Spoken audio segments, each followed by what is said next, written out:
ከአንዴም ሁለቴ ኤርትራ ልኬያቸዋለሁ።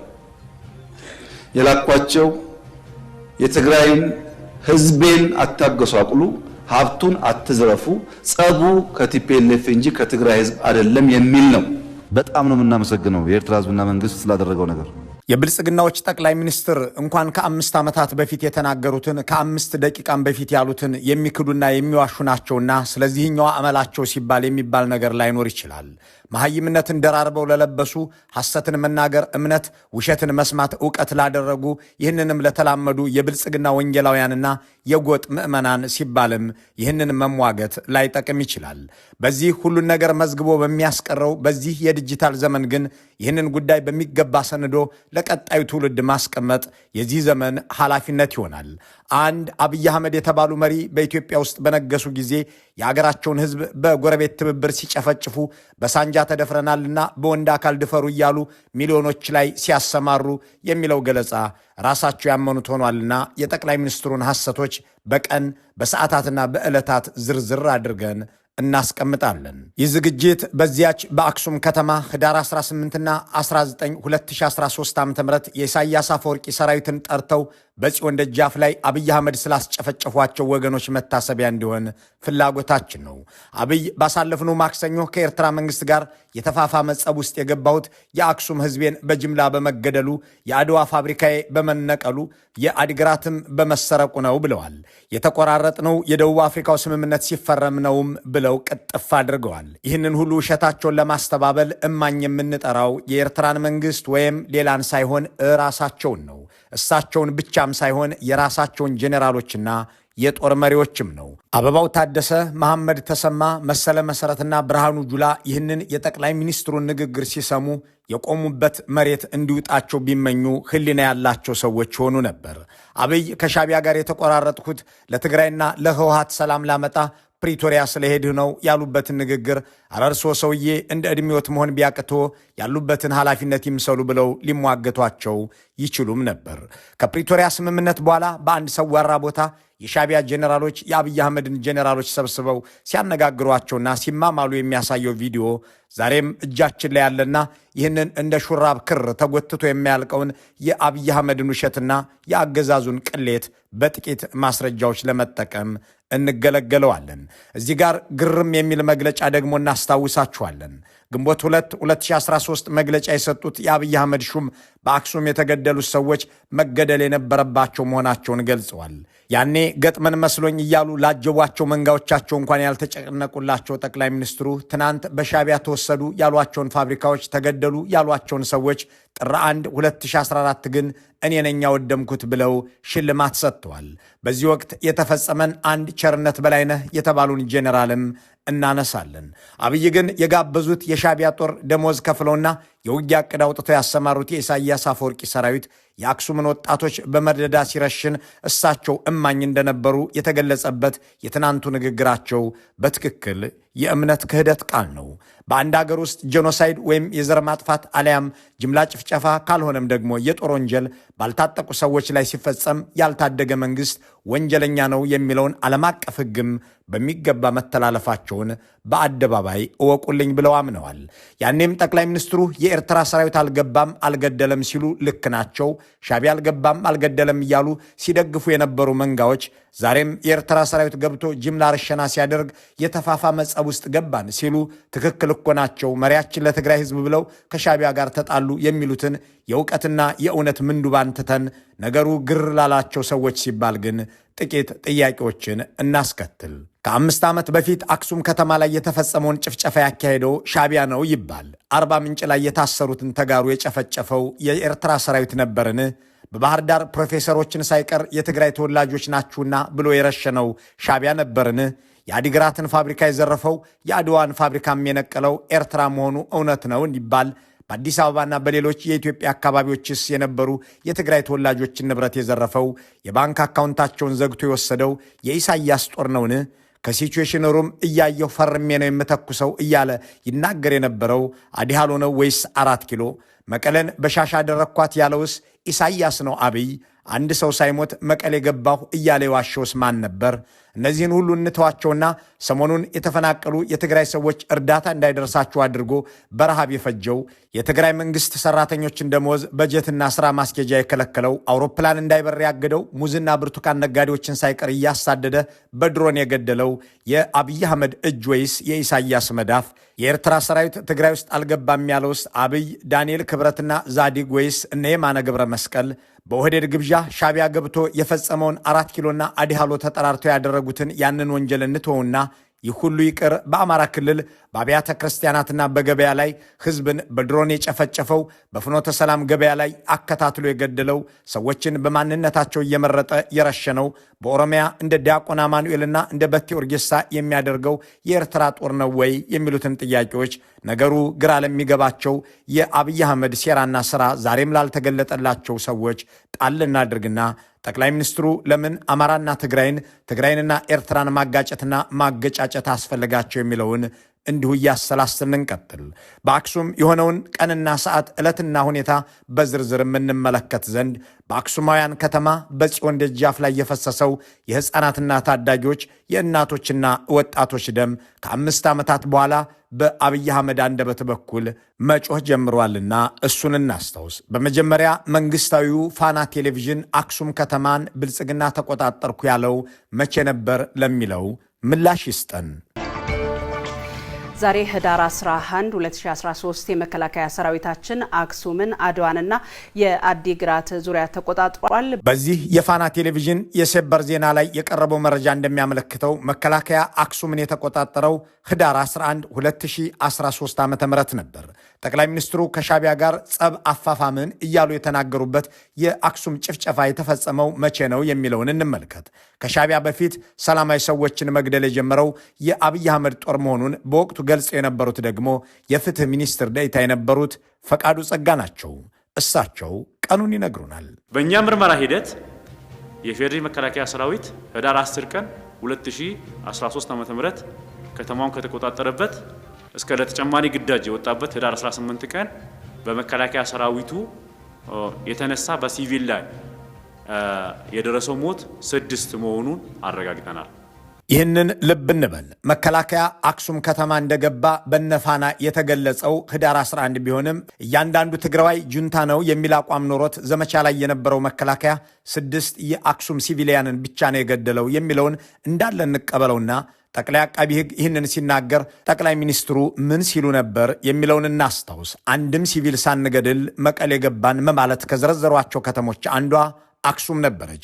ይህንን የተናገሩት አክሱም ከተማ ላይ ቢያንስ የራሳቸው ጠቅላይ አቃቢ ህግ ያመነው የመከላከያ ግድያ ከተፈጸመ ከ10 ቀናት በኋላ በህዳር 21 2013 ፓርላማ ላይ ቀርበው በሰጡት ማብራሪያ ነው። ሁመራ ላይ፣ አዲጎሹ ላይ፣ ዳንሻ ላይ፣ ሽራሮ ላይ፣ አዳሀገራይ ላይ፣ አድዋላ ላይ፣ አድነብሪት፣ አድዳሮ፣ ሽሬ፣ ሰለክለካ፣ አክሱም፣ አድዋ፣ አዲግራት፣ ዕዳጋ ሐሙስ፣ ዛላምበሳ፣ መቀሌ አንዲት ከተማ አንድ ሰው አልገደለም መከላከያ። እንዲህ እያሉ ይዋሹ የነበሩት ጠቅላይ ሚኒስትር በራሳቸው ጠቅላይ አቃቢ ህግ ሲቪሊያን በመከላከያ መገደል የጀመሩት ህዳር 10 እንደነበር ምስክር በመስጠት ቀጣፊነታቸውን እማኝ ሆነውበታል። ቀደም ሲል የተከታተልናቸው አቶ ፈቃዱ ጸጋ መከላከያ በአክሱም ከተማ ብቻ 6 ሰዎች መግደሉን ቢያንስ አምነዋል። አንድም ሲቪል አንድም ከተማ ላይ አልገደልንም ይሉ የነበሩት አብይ አህመድ አሁን ደግሞ አክሱም ላይ ጅምላ ርሸና ያደርግ የነበረው ሻቢያ ነበር ብለዋል። ጠቅላይ ሚኒስትሩ ህዳር 21 2013 ዓ.ም አንድም ሲቪል በየትኛውም ከተማ አልገደልንም ብለው ሲቀጥፉ፣ አቶ ፈቃዱ ጸጋ ግን የለም ህዳር 10 ቀን 2013 ዓ.ም በአክሱም ከተማ ላይ ቢያንስ 6 ሰው ገድለናል የሚል ይዘት ያለው ማብራሪያ ያቀርባሉ። የአብይ አህመድን አውራ ውሸት ይዘን ብልጽግና ህዳር 10 አክሱም ከደረሰ የሻቢያ ጦር ከመቼ ጀምሮ ወደ ከተማዋ ገባ የሚለውን እናስታውስ።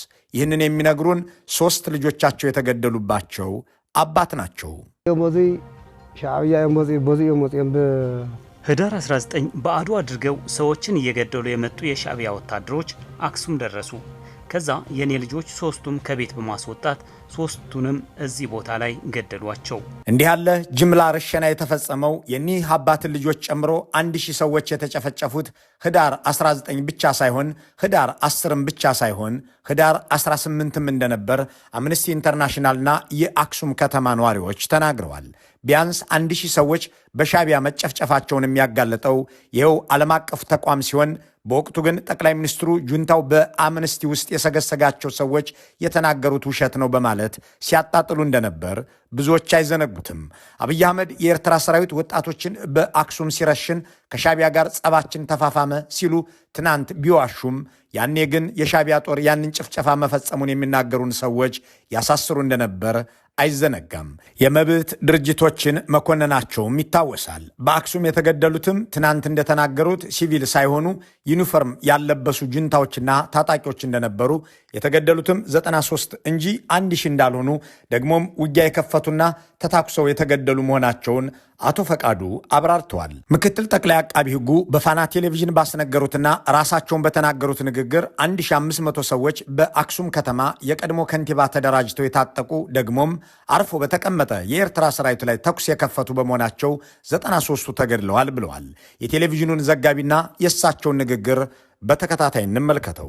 በከተማዋ የቀድሞ ከንቲባ የተደራጁ 1500 ወጣቶች ልዩ ኃይሎችና ሚሊሻዎች የኤርትራ ወታደር ላይ ጥቃት መፈጸም በመጀመራቸው በተደረገው ውጊያ በኤርትራ ሰራዊት 93 ሰዎች የተገደሉ ሲሆን ከዚህ ውስጥ ግን አብዛኛዎቹ ዩኒፎርም ባይለብሱም በውጊያው ላይ የነበሩ ወጣቶች መሆናቸውን አረጋግጫለሁም ብሏል።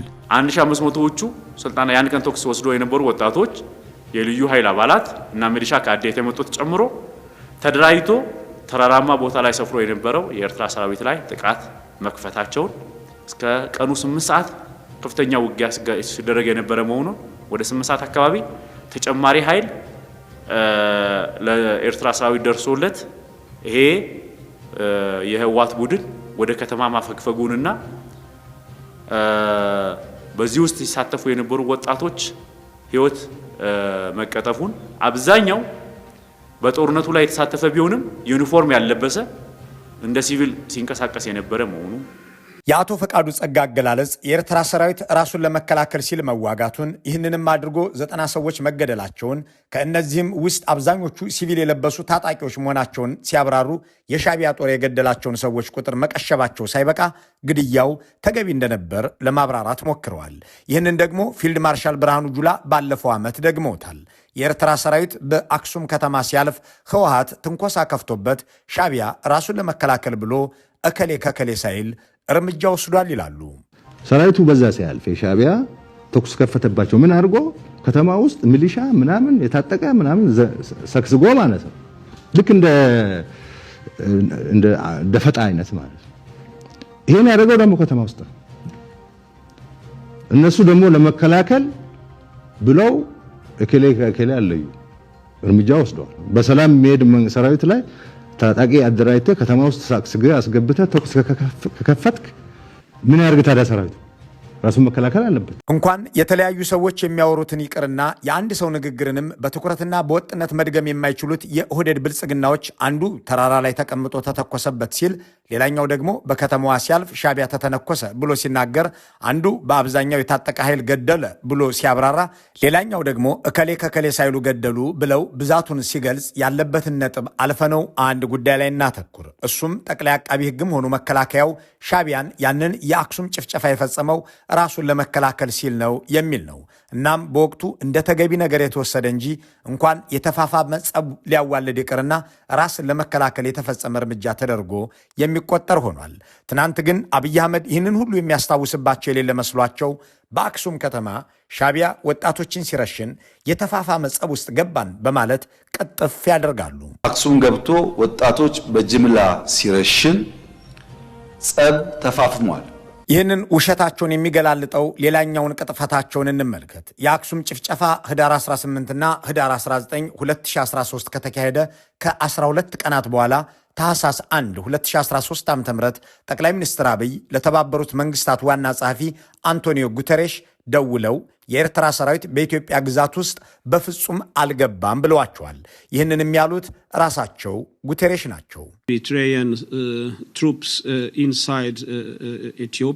ኢትዮጵያ ውስጥ ስላሉ የኤርትራ ወታደሮች ጠቅላይ ሚኒስትር አብይን አነጋግሬያለሁ። በፍጹም በትግራይ ክልል ውስጥ የኤርትራ ሰራዊት እንዳልገባ አረጋግጠውልኛል።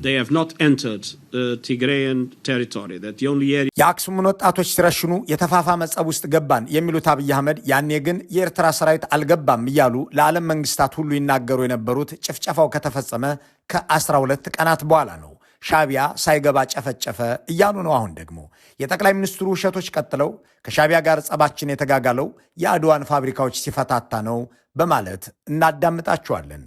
አድዋን ይዘን ስናልፍ አድዋ ሄዶ ፋብሪካዎች ሲፈታታ ሲሰርቅ ጸብ ተጋግሏል።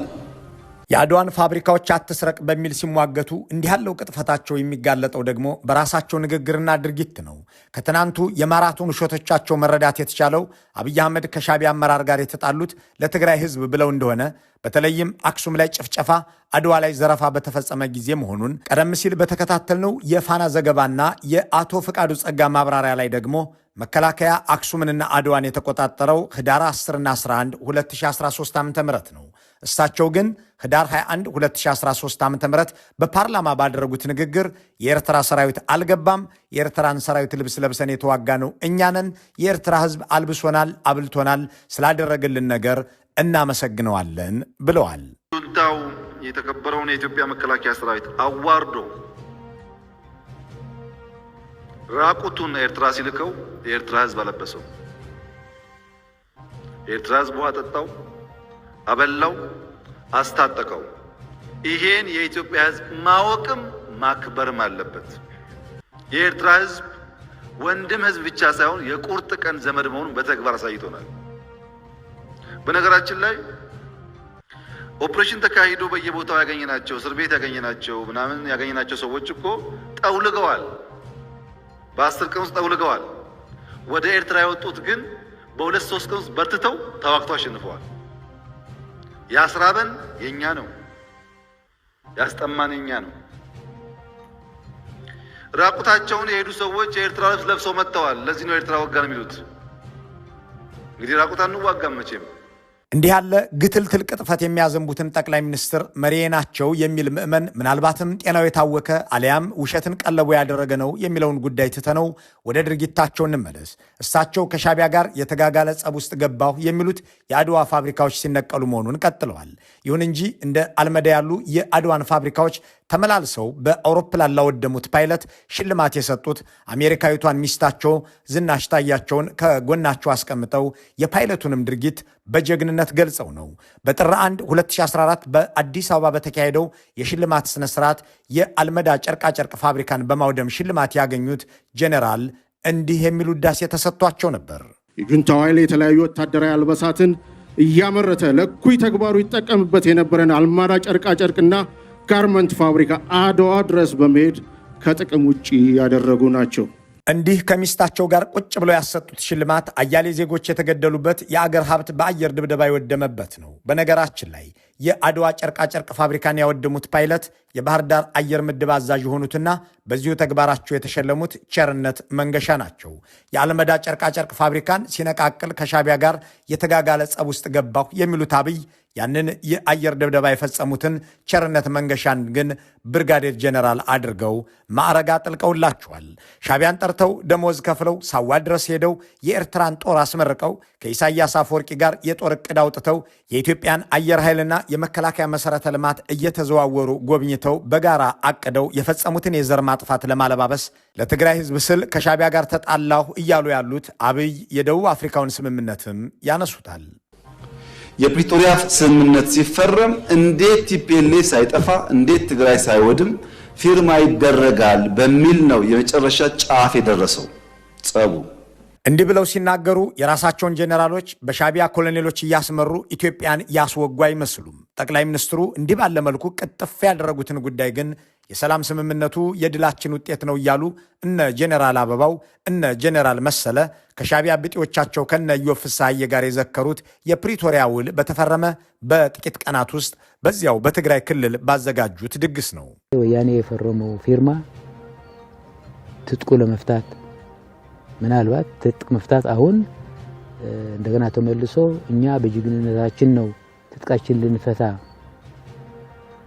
የተስማማ ነው እያለ ነው እያወራ ያለው። በጅግንነቱ ትጥቁ የሚፈታ ግን ለመጀመሪያ ጊዜ ወያኔ ነው በዓለም ታሪክ። ውድ ዋጋ ከፍለናል፣ ወንድሞቻችን አጥተናል፣ ህይወት ገብረናል።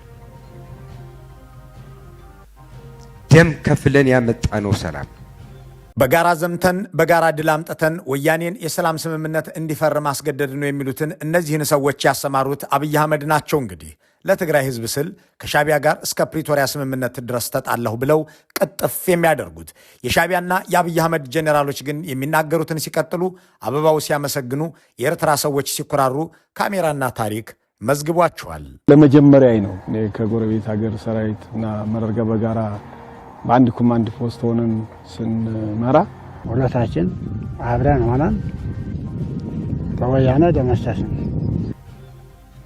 ጀርባችን ሲመቱን የተቀበለን የኤርትራ ሰራዊት